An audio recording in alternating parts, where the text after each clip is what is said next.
Friends, welcome to Akul Mike Live. The US job market is flashing major warning signs. In October, US based employers announced a mass layoff surge with job cuts hitting levels not seen since the pandemic. Is this the long feared labor market cracking? Let us explore this further. Hello, everyone, and welcome back to the channel.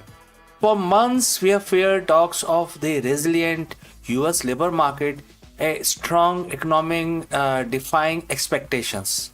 But a flood of recent data, specifically from October, is painting a very different and frankly alarming picture. We are witnessing what many are calling a layoff tsunami, with US jobs cuts spiking dramatically. The big question is the labor market finally cracking under the pressure? Let's get straight to the numbers because they are stark. US based employers announced a significantly high number of job cuts in October. We are not just talking about minor adjustments, these are substantial, widespread reductions that have economists and workers alike on the edge. According to various reports, including those compiled by the outplaced firms, October saw one of the highest monthly totals for layoffs announcement outside of the major recessionary periods. This isn't just a blip; it's a trend that's raising serious questions about underlying health of the American workers. It forces us to ask, if the economy is so strong, why are so many companies letting people go? While the layoff wave is broad, two sectors have disproportionately affected: technology and warehousing. And therefore, let's break it down. First, tech. For years, the tech industries was darling of the job market, characterized by rapid growth, lavish perks, and seemingly endless hiring. But that era has definitely ended. After a hiring spree fueled by pandemic driven demand and cheap capital, many tech companies are now making a course correction. We are seeing giants like Google, Meta, Amazon, and countless startup implement multiple rounds of layoff. This isn't just about efficiency, it's about a shift in economic priorities. Higher interest rates makes borrowing more expensive, hitting growth focused tech companies particularly hard.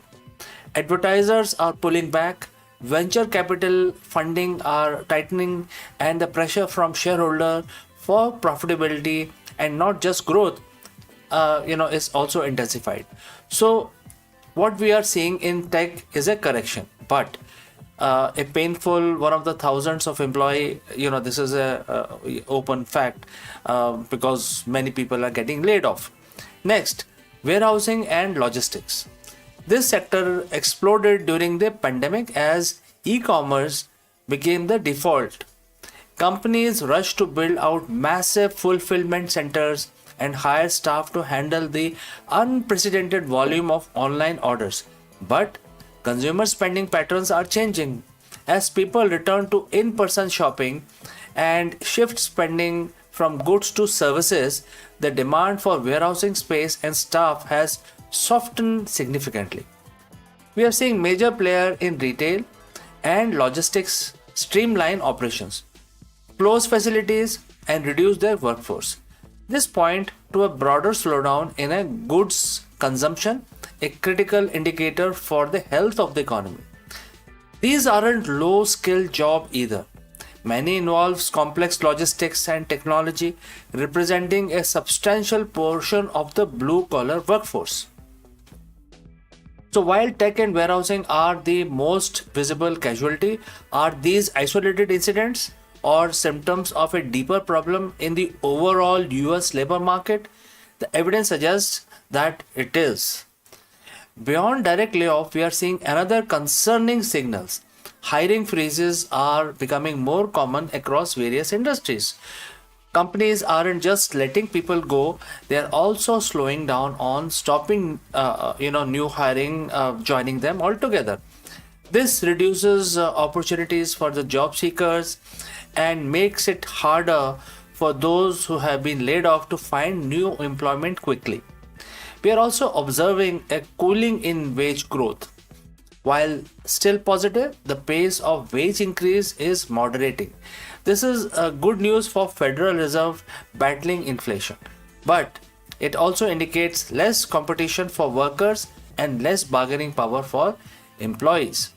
Furthermore, the duration of the employment might start to creep up. When the market is truly hot, laid off workers can find new jobs within weeks. If that period extends, it puts significant financial strain on individuals and families, impacting overall consumer spending, which is a massive driver of the US economy. This brings us to our central question. Is the US labor market cracking? And if so, what does that mean for the likelihood of a global recession?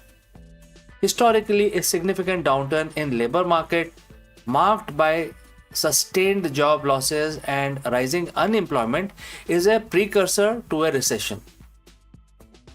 The Federal Reserve has been aggressively raising interest rate to combat inflation, and these rate hikes are designed to cool the economy, including the job market. The concern is that they might be overshooting, pushing the economy into a contraction. While the official unemployment rate has remained relatively low, many economists argue that the layoff announcements are leading indicator. They suggest that companies often announce cuts before the official unemployment statistics catch up. So these October numbers could be the early tremor before a bigger earthquake. The Fed wants soft landing, bringing inflation down without causing a recession. But balancing that act is incredibly difficult, and the rising tide of layoffs suggests that landing might be bumpier than anticipated or even hard one. So what does this layoff tsunami mean for you, whether you are employed, looking for a job, or simply concerned about the economic outlook? Firstly, for current employees, this is a crucial time to demonstrate value within your role. Focus on impact, efficiency, adaptability. Consider upskilling or reskilling in the areas that are still in demand or those that make your current role indispensable.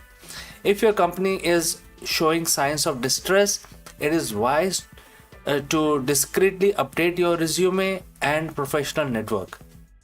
Now, secondly, for job seekers, the market is becoming more competitive.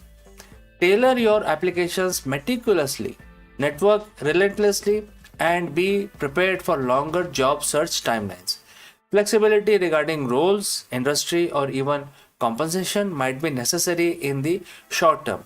Don't get discouraged, but be strategic. Thirdly, for consumers, be mindful of your spending and savings. An uncertain job market means prioritizing financial resilience. Build or bolster your emergency fund. Reduce unnecessary debt. These are the prudent steps regardless of the economic climate, but especially important now. While the current landscape presents challenge, it is important to remember that economic cycles are just cycles. Downturn eventually give way to recovery. However, ignoring the current signals would be a mistake. The coming month will be critical in determining whether October job cuts were an isolated, severe correction or beginning of more prolonged period of labor market weakness. We will be watching key indicators like unemployment rates, GDP growth, and consumer confidence very closely. The goal of this discussion isn't to create panic, but to equip you with the knowledge to understand what's happening in the economy and to make informed decision for your own financials and career future. Awareness is the first step towards resilience.